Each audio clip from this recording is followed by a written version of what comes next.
Welcome to the Music Festivals podcast. This is the show that helps you get to know music festivals, festival venues, and campgrounds before you go. I'm your host, Neighbor Nate, and I'm glad you're in the neighborhood.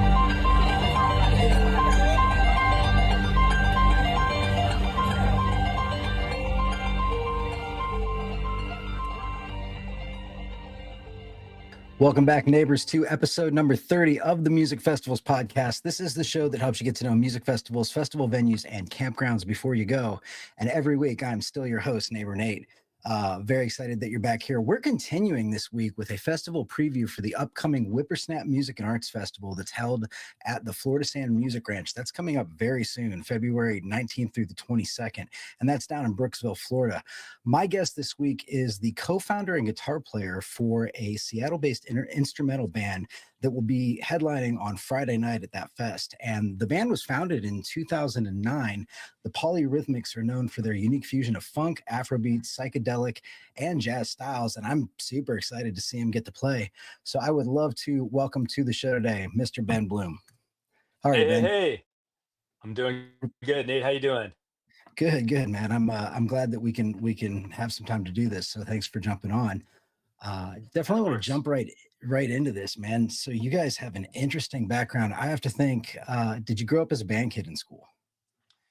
I did. I played in high school jazz band, and most of the members of Polyrhythmics kind of grew up in some kind of academic music program, one way or another.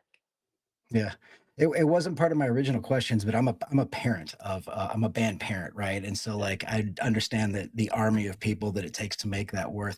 What was that experience like for you, kind of like growing up playing in various different, bands that were with your school buddies?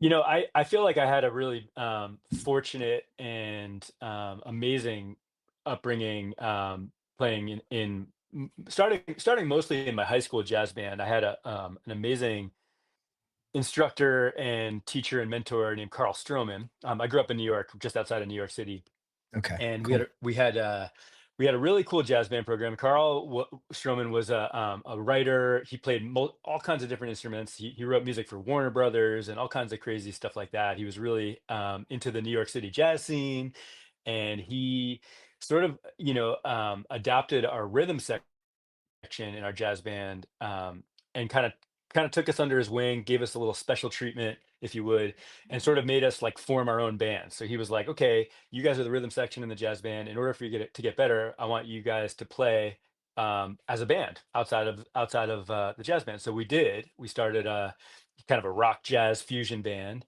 Yeah. and he was feeding us all kinds of amazing music, everything from Miles Davis to Mahavishnu Orchestra, all kinds of things like that, and then taking us, like on field trips into New York City to go see, amazing musicians, jazz musicians play at places like Smalls or places like the Blue Note and things like that. So we It's were cool. really, really fortunate to kind of have that tutelage, and every member of my high school jazz band rhythm section are still playing music professionally. So it's kind of a testament to having a good, the value of teachers, and having someone really special in there to kind of help motivate you and push you through. I was definitely the weak link, I think, in my at that point in my life. I was just Yeah. kind of learning guitar and learning jazz guitar, and but all the musicians that I play with, all my buddies, and then Carl, and also the other members of the jazz band, all kind of pushed me, and um, I fell in love with improvisational music, Yeah. um, and kind of really it set in pretty early on me that that was what I was here to do. You know, Yeah. That's so kinda thanks, interesting thanks, that you Carl. tell that. Yeah, I mean, like, that is the mark of a great educator, right? Somebody who not only teaches you, but inspires you to keep going and discover on your own, and it sounds like you've clearly done that. So, all the way to 2009, you co-founded the band with, Grant Schroff. How did you guys first connect as musicians? Like, what brought you together? Well, Seattle is a kind of a small community. It's a very rich music community. There's tons of musicians, but all things considered, it's a pretty small city, or at least it was back in 2009 when I was living there. And Grant and I met through different bands in the Seattle music scene. I had a group called War Pigeon, which was a kind of a rock Nice. trio, Yeah. and he was a fan of that band, and then he was playing in an organ trio called the Jake Shaw Trio that I was also kind of a fan of. So we did some co-bills together. We got to know each other. He was a graduate from the Cornish School of Arts in Seattle, and I used to go there with my bands and like poach their rehearsal rooms. So we Okay. would kind of go in there and like, oh yeah, we're students, and go kind of poach the rehearsal rooms to do band practices and stuff. And so we crossed paths kind of quite a bit, but there was this sort of like lull in both of our schedules, where bands were kind of in between at the moment. And we both sort of had this idea kind of at the same time to start like a large format instrumental um, funk music project, big band. Yeah. And I remember he called me. I was like getting off an airplane, and he called me. And he's like, "Hey, I had this idea," and I was like, "No kidding!" I was having the same idea, and we sort of put together musicians that we were playing with at that time, um, as like the first kind of picks for this new project that we were going to start. Yeah. We were really influenced by Fela Kuti and Afrobeat music, and we wanted to kind of start a project that was influenced by that, but not necessarily like purist Afrobeat music. Because I mean, we're white kids living in Seattle. You know what I mean? We're Yeah. not Nigerians, and Right. we Right. were, so we kind of put together the sort of core musicians that we were playing with. Jason Gray, our bass player, and Grant were playing together in that Jake Shaw trio. I was playing with Art and Scott and Elijah, the horn section from Polyrhythmics, in another sort of funk band as well at the time, kind of like a work for hire kind of gig. So I knew them. And Nathan, our keyboard player, we also just kind of knew from around the scene as like a great like improviser and really cool guy.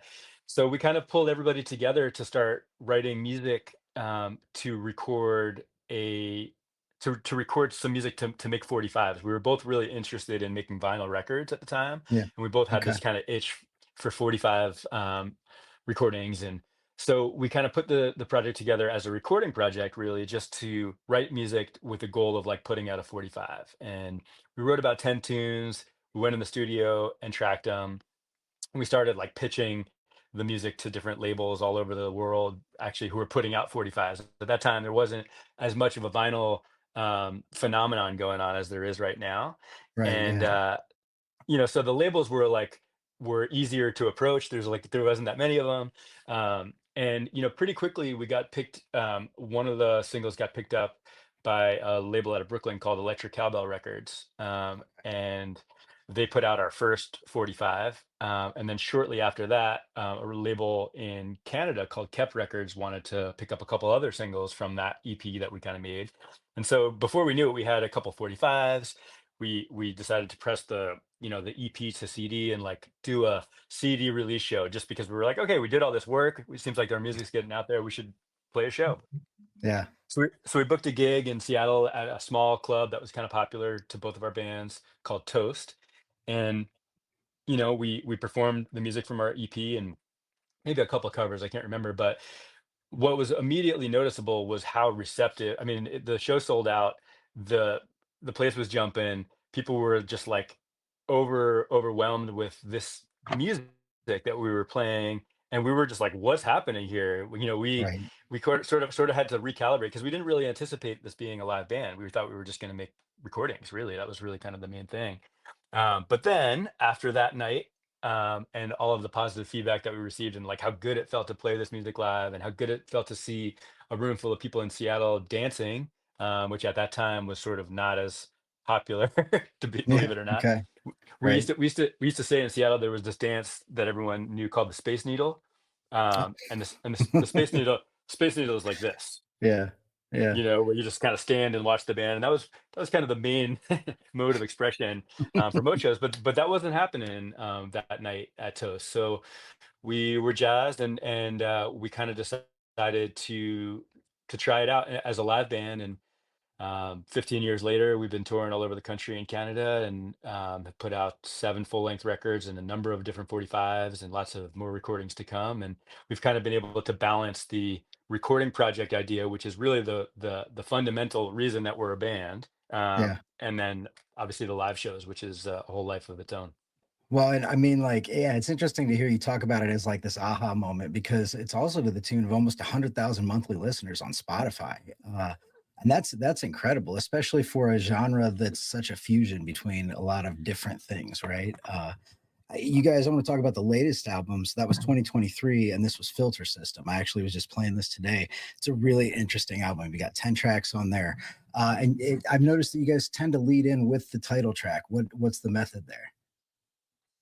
I don't know if there's so much method with leading in with the title track as much as like, some records, the sometimes with instrumental music, the naming of things is sometimes a little it's not necessarily like right on the nose, It's not like, here Yeah, we're taking this title from the lyric of a song. And so that record in particular came together in sort of an interesting way where we were all writing music independently for the first time sort of during the pandemic when we weren't able to get together as often. And we each sort of brought in music that we had written. And they had titles with them. And so Filter System, uh, that track just felt like the beginning of the record more yeah, than anything else. okay, There's a filter system reprise at the end, and the title kind of took on a life of its own. Part of our recording process is we record all of our music ourselves. Jason Gray, our bass player, built a studio in Seattle, and we've been very fortunate cool. enough to call that studio, which is called Blue Mallard Studios, our home. And so we're in complete control of all of our recordings. We produce them, we record in the middle of the night sometimes. We kind of, it's kind of all on us. We're in kind of complete control of that. And sort of most of the tracking happens, and then there's this sort of final process that happens while we're mixing the record, where Okay, everybody kind of gives their feedback and says, "Hey, I had this great idea." We call this the good idea fairies start to come out, where it's like, "Oh, let's try producing it like this, or maybe putting some delays on this track," and we try a million different things, and it kind of gets reduced and reduced and reduced through all the different members, and that process we kind of call the filter system, where we're like filtering these different ideas through different filters, right? Until it ends with this yeah, sort of like yeah. refined product that we end up with that where everybody can live with it at the end of it. So, So a filter system kind of was really important, an important concept in this record because we hadn't performed any of this music live before we recorded it. We were just kind of holed up in our houses. yeah. The filter system, the production of the record really kind of made these songs kind of come to life, and that's why we decided to name the album Filter System.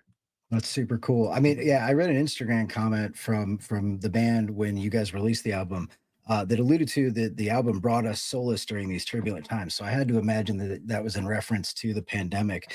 But a little bit about the process. So you talk about the filter system, and you guys never really intended to be a live band, right? So when you go into the studio to record, are you more traditional recording where everybody's laying down individual tracks and then you guys are dubbing and mixing, or are you playing, all live together and then starting from there and going back and changing things? How does that work for a band that never really intended to be a live band? Well, the first EP that we did was I should say that we do all those different things when we record. Okay. We don't really have Yeah. one specific way that we do it. The Filter System record was probably the first record we had done in a long time where we hadn't performed the majority of that music prior to recording. Okay. So Filter System was really kind of more of an exclusive record where we would lay down tracks as the rhythm section, maybe like Grant, Jason, and myself, drums, bass, and guitar would lay down a core part to the song, and then we would kind of overdub stuff on top of that, or we Yeah. would record the horns in a section over the top of it. So we kind of employed all these different sort of like a little bit more um, non-band oriented recording techniques for Yeah. Filter System exclusively, probably more so than we have on most of our other records. But usually we try to record a good bit of it live. Even if we don't use all the keeper tracks that we've recorded, the main goal obviously is to get recordings that feel good, that Yeah. sound good, and that's kind of like the first. If it feels good and it sounds good, then everything else we can kind of handle in post production and kind of make it whatever we want from there. You know. I can imagine that having access to kind of a dedicated studio that you guys can go to anytime makes that whole process a lot more convenient and at least more accessible to be able to have some creativity that way. I think, yeah, I mean, we're very fortunate, and I think that our writing style has developed around that access. You know, if we were the Yeah, type of if we had to pay for like a studio somewhere else, or we traveled somewhere and stayed there for a week or something, um, to record, we would probably want to come into the studio like playing every song live and really really tight with it. But a lot of our writing process kind of is developing in the studio with the way that we work. yeah. So it's, we're very fortunate. I should say that again. And you guys have the new EP that was just this past year, correct? Or released in January, this past month. Life from Below, and that's also got a track called Chop House. Tell me a little bit about that and where you're going with that. Yeah, so we have a lot of music coming out this year. I'll start with that. We the tracks that we have been releasing sort of slowly here on a waterfall EP style on Spotify are leading up to a full length record that we're going to be releasing in the summer. Yeah. Um, and that record is going to be called Life from Below. And Okay. that these are the sort of the first two singles from that. We plan on releasing two or three more singles before we release the final album. Okay. Um, which in today's world is, everything has changed since we first started making music. Spotify wasn't around when we first started making records. Again, our goal is to make a vinyl record at the end of this. Yeah. Everything else that happens in between is sort of just like a function of the world that we live in, right? So we're releasing these tracks, and they're kind of waterfalling on Spotify as an EP, so that each one kind of adds to the pile so people can listen to them. um, we've heard this is a good way to do it. I have no idea. Again, at the end of all this, we're going to end up with a vinyl record in our hands, and that's Right. kind of what Right. that's what the band is here to do. Um, Yeah. but with a touring band and getting out there and social media these days, it's like the world of marketing the band and promotion and all that stuff is like this whole other thing that's kind of developed. And we're trying to do our best to stay true to the art form that we're creating, and Yeah. utilizing all these new tools that are at our disposal to try to get more people to hear our music. It is interesting, the vinyl renaissance, like how everything has changed in the last 10, 15 years and where that came from. And now it's very much kind of a collector's item type thing. People are pounding to get certain copies of those. So I think you guys are moving in a good direction for that. The Thanks. current tour looks amazing, right? So you guys are very much West Coast, but I see that you're on the Jam Cruise right before you head to Whippersnap. That's got to be amazing. And then San Francisco, Crystal Bay, Seattle, Washington. Where else? What other dates are you allowed to talk about? And talk to me a little bit about the upcoming tour. Yeah, as we've gotten older, this is our 15th year now, and the band members' schedules and side projects and all those different things that, like, we all play in a ton of different things. There's a lot of music going on.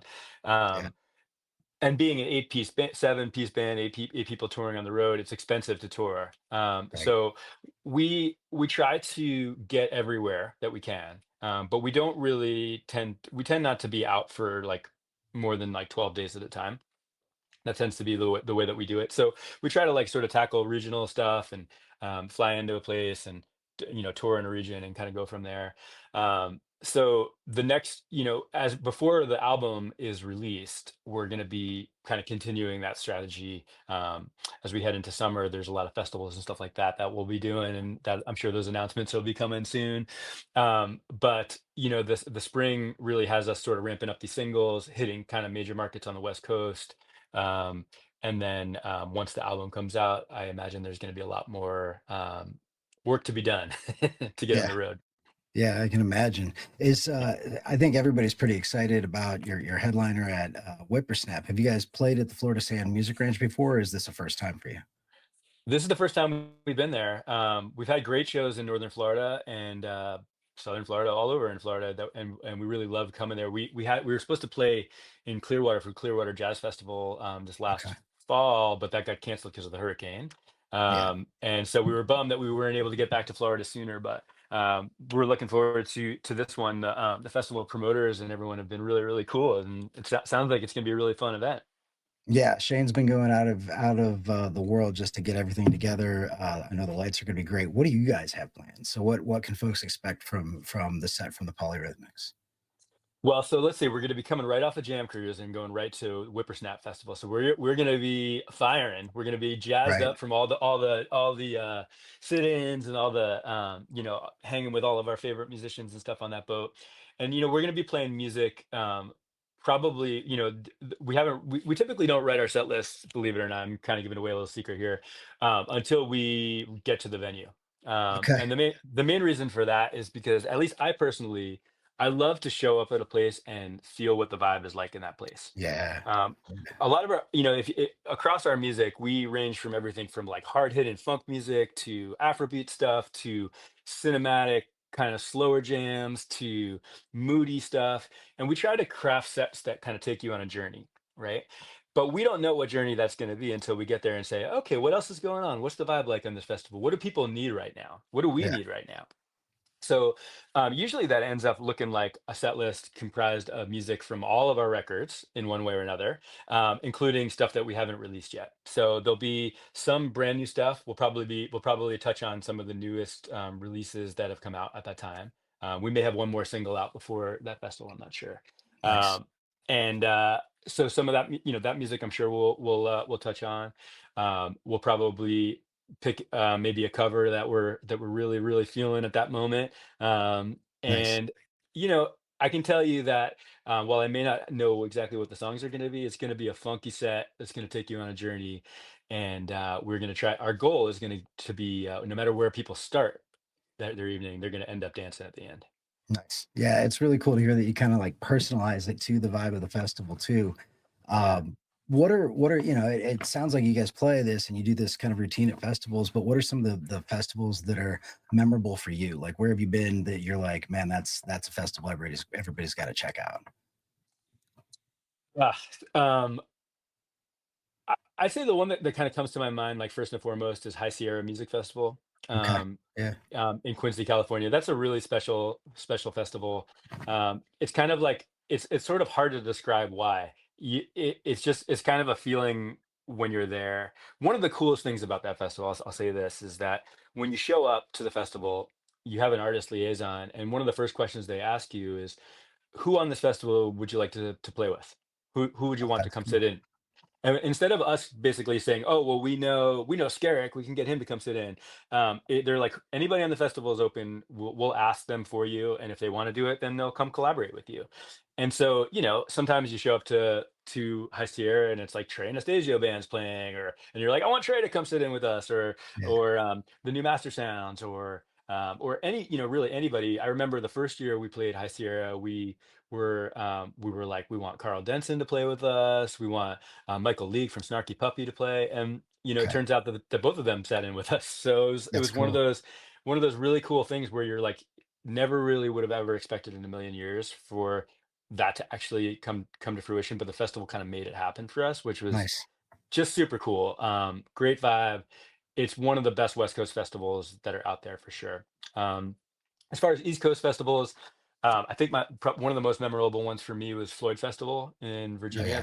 That's a really great festival. We haven't been back in many years, but it was a really eye-opening event for us, and just really loved the layout, the vibe of the festival, the inclusivity, everything about it was really really cool. That's awesome. That's awesome. Yeah, I know everybody's super excited to see you down at Whippersnap. Yeah, no, but I really appreciate you being on. And again, we're going to be looking forward to seeing you guys play at Whippersnap. Um, yeah, thanks for joining the show, man. You're absolutely welcome, Nate. Thanks for having me, man. That is it for this week, neighbors. Thanks again to Ben for giving us the lowdown on the Polyrhythmics and where they're heading this year. I am jealous that they get to go on the Jam Cruise. That's pretty awesome. If you are a festival promoter or venue owner and you are catching the show, I definitely would take what Ben said to heart about High Sierra. I thought that was really interesting, where it really felt like having a concierge there to help arrange sit-ins and jams is a pretty cool thing for the band. So take that one to heart. Good advice. Today is the day, though. You can catch the Polyrhythmics tonight starting at 10 p.m. in the pavilion at the Florida Sand Music Ranch. So if you are in or around the Brooksville area, go ahead and grab some passes at the gate and jump on into the fun. They're going to do a great set tonight. I'm excited about that. We have contests, and if you follow the show each week, you know that these drawings are for festival passes that are made possible by our partners at production companies and promotion companies. And we've had our first winner. Miss Joanna Goodman won the pair of passes to the Winter Wondergrass Festival that's happening in Steamboat Springs next weekend, and those are courtesy of our neighbors at Bonfire Entertainment. So congrats to Joanna on that. But do not miss out on your chances to win the rest of the drawings. We have some great festival passes available for the Sunshine Get Down, which is again back down at the Florida Sand Music Ranch, and that's happening April 10th through the 12th. You can also win Cave Jam tickets. That's at the Caverns in Pelham, Tennessee over Memorial Day weekend, May 24th and 25th, and the Incarceration Music and Tattoo Festival that's at the Mansfield State Penitentiary in Ohio, and that one is July 18th through the 20th, so you have a little bit of time on that one. There are definitely more contests coming online soon, and the way to have a chance to enter is to head over to musicfestivalspodcast.com and join the neighborhood by signing up with your email address. Our neighborhood email subscribers also get access to some really great discounts from our growing list of brand partners. Some of them include folks like Outdoorsy.com, Inikim Scooters, Melted Mind Designs, Opus Clip, and many, many more, and those are going to keep coming as well. But as always, I'm really appreciative that you tune in each week, and if you do, go ahead and take a few minutes to rate us wherever you're getting the show, whether that's on the podcast networks or YouTube. But that's all I've got. I will be jamming tonight to the Polyrhythmics. So as always, I am your host, Neighbor Nate, and I hope to see you at a music festival soon. Maybe it will be very soon tonight. Come and say hi. We'll see you.